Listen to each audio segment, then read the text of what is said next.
होइन, यो एसएसएफ भनेको चाहिँ सामाजिक सुरक्षा कोष हो कि असामाजिक असुरक्षा कोष हो होइन। यसको अब धेरै अन्टो-सन्टोमा चाहिँ म गइनँ। सिम्पल कुरा के हो भन्दाखेरि म प्राइभेट इन्स्टिट्युसनमा काम गर्छु र मैले जुन दिन जागिर छोड्नुपर्ने हुन्छ त्यो दिन चाहिँ मलाई चाहिँ सरकारले पुरा पैसा दियोस् मेरो इन्ट्रेस्टसहित होइन। अब यसमा चाहिँ एसएसएफलाई भन्न त अब पेन्सन फन्ड हो भनेर भनिएको छ होइन। यसमा चाहिँ यो सरकार मलाई तिम्रो पेन्सन चाहिएन होइन। मलाई चाहिँ सिम्पल मेरै पैसा कटाएर मलाई पेन्सन दिने कुरा चाहिँ यो चाहिँ यो अलिकति उपयुक्त नहोला। म त्यसको लागि चाहिँ मैले ट्याक्स तिरिरहेको छु, त्यो ट्याक्स रिटर्न देऊ मलाई। मैले सक्ने बेलामा ट्याक्स तिरेको छु भने नसक्ने बेला मलाई रिटर्न देऊ।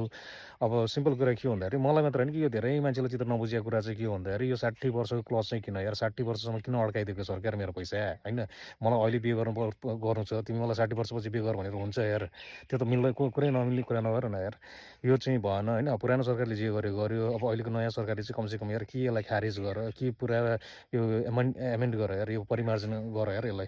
नभए चाहिँ यार यो एकदम चित्त नबुझ्ने कुरै भयो कि यार। यो सिम्पल कुरा पनि हेर्नु न, मेरो पैसा यार मलाई जतिखेर चाहिन्छ त्यतिखेर पो मैले युटिलाइज गर्न पाउनु पऱ्यो। अब यो 60 वर्षसम्म अड्काइदिने कुरा चाहिँ अलिकति चित्त बुझेन कि। यसलाई चाहिँ ल यो ठ्याक्क सम्बोधन चाहिँ गर्नु पऱ्यो। अब कसरी आर्थिक नीतिमा गर्ने कि बजेटमा गर्ने कसरी गर्ने हो यो चाहिँ चाँडोभन्दा चाँडो गरिदिनु पऱ्यो ल। सरकार यति चाहिँ गरिदेऊ त।